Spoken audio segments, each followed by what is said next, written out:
So today's video, we're going to be looking at the different types of demand elasticity. So there's three major types. There's price elasticity of demand, cross elasticity of demand, and income elasticity of demand. Now, arguably, PED or price elasticity of demand is the most important aspect of the AS/A2 micro syllabus.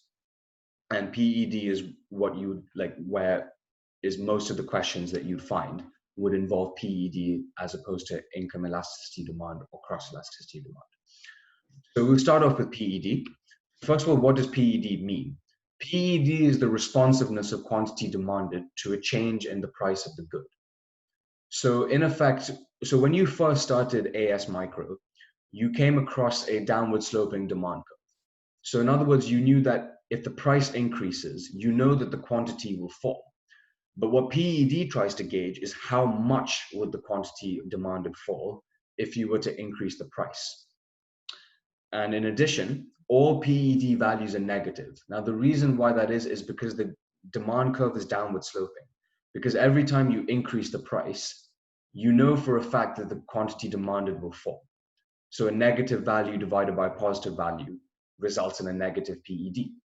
And the reason why this is important is because in an exam situation, if you are asked to calculate the PED, if you don't put that negative sign, you will lose the mark. And that's, an easy mark to give away. So the formula for PED is a percentage change in quantity demanded divided by the percentage change in price. And PED values can range from more than 0 to, well, basically more than 0. So if the PED is more than 1, so the numerical value, so forget the minus sign for now. So let's say it's 1.3 or 2.1 or 1.7, whatever it is. If it's more than 1, then that implies it's elastic. And if PED is elastic, it shows that the quantity demanded is very responsive to a change in the price. Conversely, if PED is less than 1, that means we have an inelastic demand curve. We have an inelastic demand. And what that implies is that the quantity demanded is not very responsive to a change in price. And you can also have extreme values, such as PED being infinity.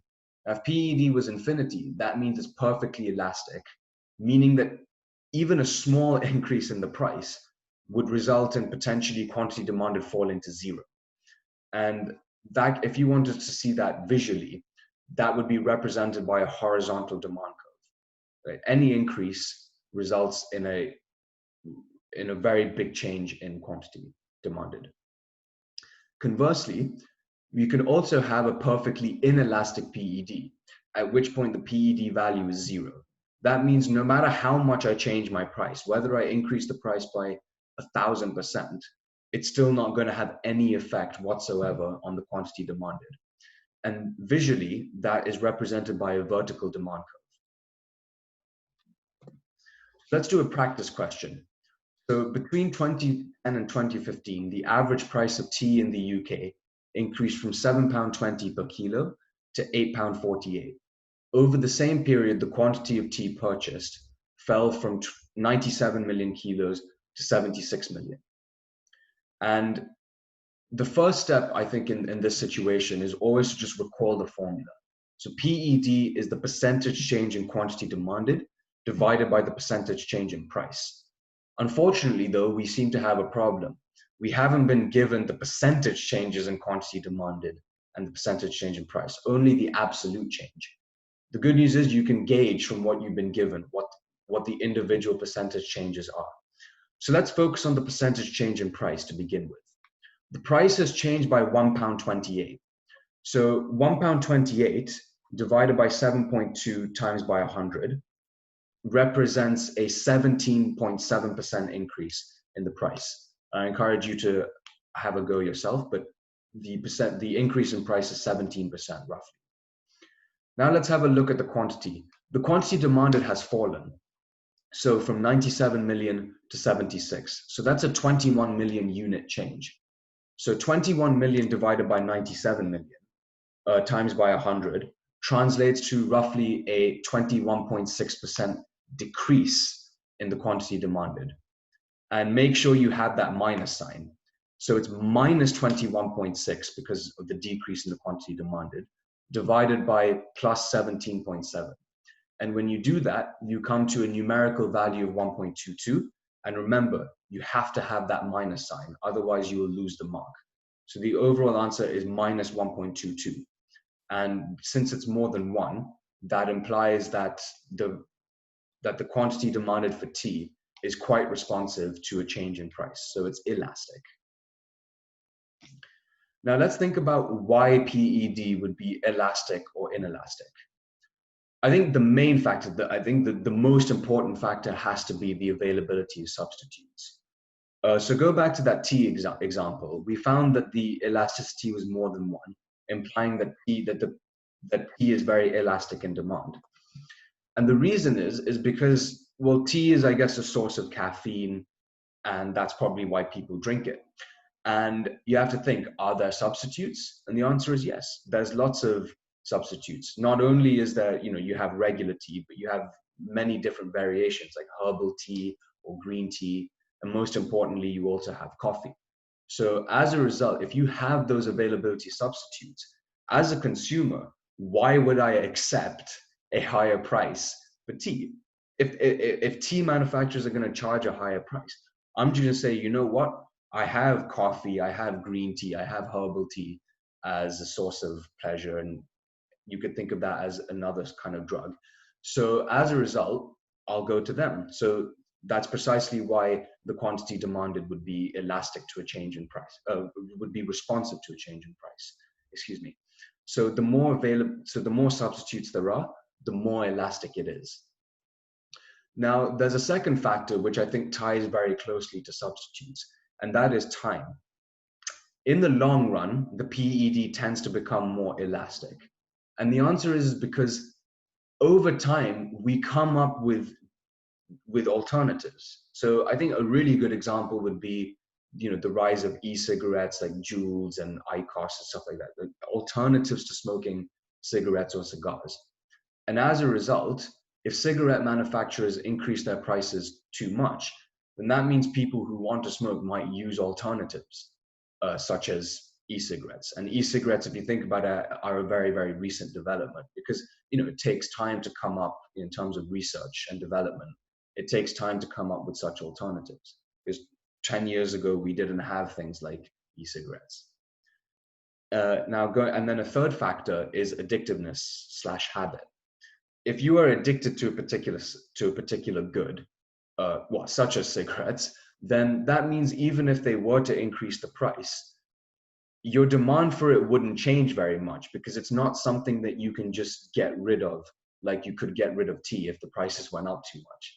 So as a result, addictiveness, the more addictive a particular good is, the more inelastic it's going to be, or the less elastic. In addition, a percentage of income spent on a particular good is also important because let's say I have a good that accounts for a very, very small percentage of my income. That means even if they were to increase the price and therefore in turn I have to spend more money on it, the percent, because that doesn't represent such a big share of my total expenses in a year, I'm happy to accept that price change, that price increase. And as a result, if a good accounts for a very small percentage of my income, then my demand for it is going to be relatively inelastic. So therefore, the quantity demanded is not very responsive to a change in price in this particular scenario. And then last but not least, I think brand loyalty is also a factor. So that is, think about smartphones. So think about the PED for iPhones, right? I mean, iPhones, right, is provided by Apple. And if they were to increase the price of an iPhone, realistically, I don't think that would make me want to switch, even though I have stuff like, Samsung and HTC and stuff like that, and Android. If Apple increases the prices, I'm not willing to make that change because I am loyal to Apple. Like, I've been using iPhones for many years, and as a result, for me, it's what I'm comfortable with, and therefore I wouldn't be as inclined to change. So as a result, the more loyal you are to a particular product, then the less likely, then the more inelastic the demand is going to be. So now let's talk about the relationship between PED and revenue. So now that we've talked about why PED would be elastic and inelastic, let's think about their effects. So we know that total revenue is price times quantity. So let's consider a scenario in which we have an initial price of 100 and an initial quantity of 100 units. So we know that the total revenue would be 10,000 if you were to multiply those two numbers. Now suppose that the price is reduced to £90 and the quantity demanded subsequently increases by 5 units. So when you do that, you find that the PED is minus 0.5. And the reason is because the price has reduced by 10% and the quantity demanded has increased by 5%. Now recall the formula for PED, quantity demanded divided by a change in price. So the change in the quantity demanded has increased by 5%, so 5 divided by 10, that's 0.5. So the PED is 0.5, implying that the good is inelastic. And when you multiply this new price by the new quantity, you find that the revenue has decreased. So as a result, what we can conclude is that when the good is inelastic in demand, a reduction in price will lead to a fall in revenue. Conversely, if the good is elastic, an increase in the price, so the reverse, would lead to a fall in revenue. Now let's think about the effects of PED and indirect taxes. So if a good is inelastic in demand, it means that it's not very sensitive to changes in price. So the more inelastic the PED, the less likely a tax will have its desired effect. Now, what I mean by that is think about what a tax does. So let's say it's a tax on sugar or a tax on alcohol or a tax on cigarettes. Because the PED of these substances are very likely to be inelastic, if we put a tax on these substances, it won't reduce the quantity demanded very much because the quantity demand is not very sensitive to a change in price. So as a result, that means the tax, we want the tax to reduce quantity demanded as much as we can. And if it doesn't, that means the tax doesn't have much of an effect. And that is what you can use in your market failure essays, that one major criticism of putting a tax on, foods such as sugar is that because they're inelastic in nature, even if you put a tax on it and therefore force consumers to pay higher prices, it's not going to have much of an effect on the quantity demanded. In addition, if a good is inelastic in nature, that means a tax will fall predominantly on the consumer rather than the producers. And I want to show this using a diagram. So if you look at the diagram here, we have demand that is a given, and we have supply that shifts to S2. So the reason why we have a shift from S1 to S2 is because of the tax that is put on the cigarette manufacturers.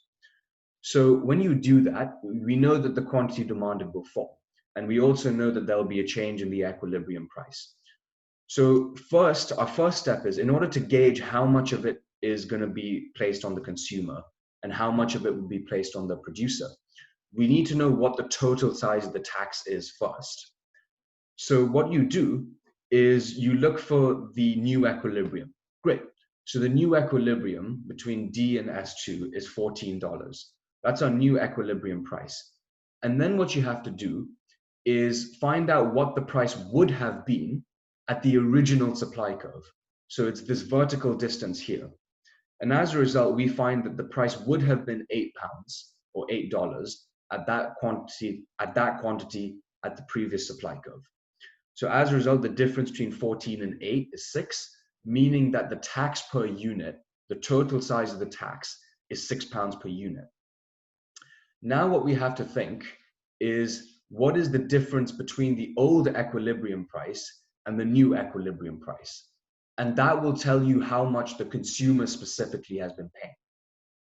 So when you do that, you find that the price was 10 and now it's 14. So you have a difference of 4, meaning that 4 out of the £6 is paid by the consumer and 2 out of the £6 is paid by the supplier. And in this particular scenario, this is an inelastic demand curve. So as a result, most of the burden seems to fall on the consumer. But now let's take the opposite example, in which we have a very elastic demand. So as a result, what you find if you do the same thing is that, again, so the size of the tax is £6 per unit because of the difference between 14 and 8. But now look at how much the equilibrium price has changed. The equilibrium price was £13 and it's increased to 14, meaning that the consumer, what the price that the consumer pays has only increased by 1, meaning that 1/6 of the price, or sorry, 1/6 of the tax, excuse me, is paid by the consumer, and 5/6 of the tax is paid by the producer. So what we can conclude is that if we have an elastic demand, that means a tax will be placed predominantly on the producer. Conversely, if we have an inelastic demand, a tax will fall predominantly on the consumer. So now that we've covered PED and its applications, let's talk about cross-elasticity of demand. So XED refers to the responsiveness of demand for one product to a change in the price of another product.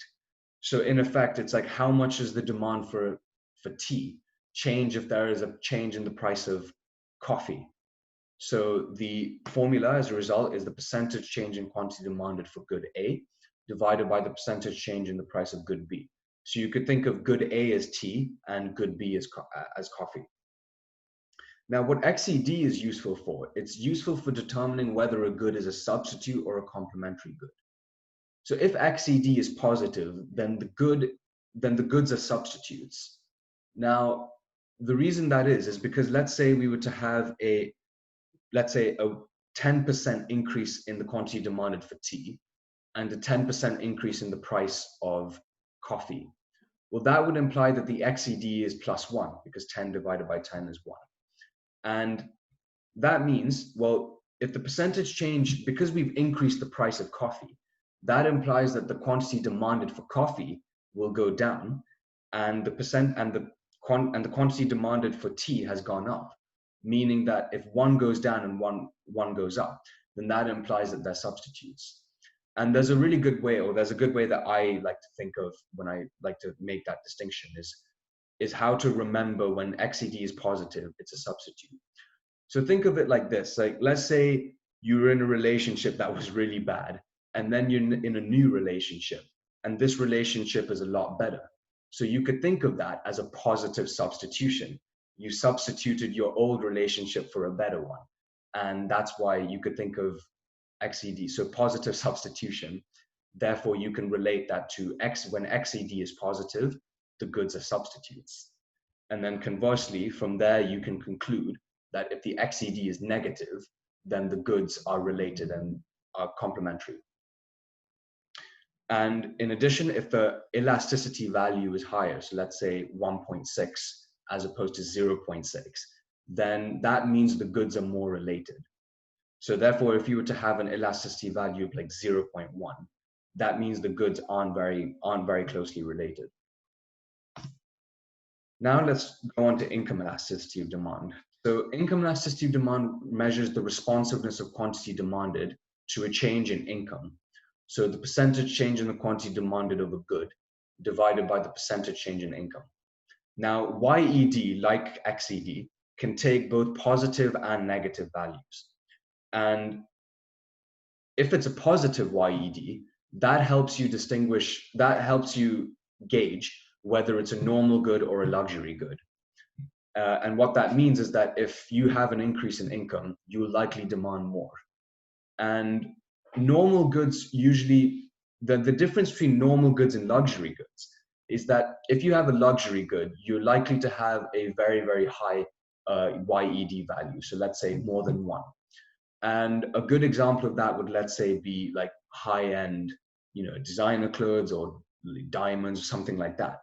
And the reason is because when your income increases, you're likely going to demand a lot more of that. And that makes sense, right? I think about how much, if your income is very, very high, you tend to want to, demand stuff like, high-end clothes, like Louis Vuitton clothing or something like that.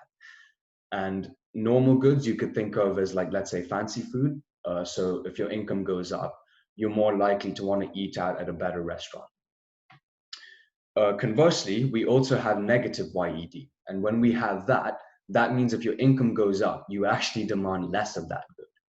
And I think that a good example of that would be like fast food, that you don't really want to eat like, cheap fast food if you have the income to spend on something better. So I hope this presentation was useful in terms of summarizing the types of elasticities, and more importantly, I think PED is really the most important aspect of micro because of its applications. So we found that PED can be applied to the effect of taxes and the effect on revenue.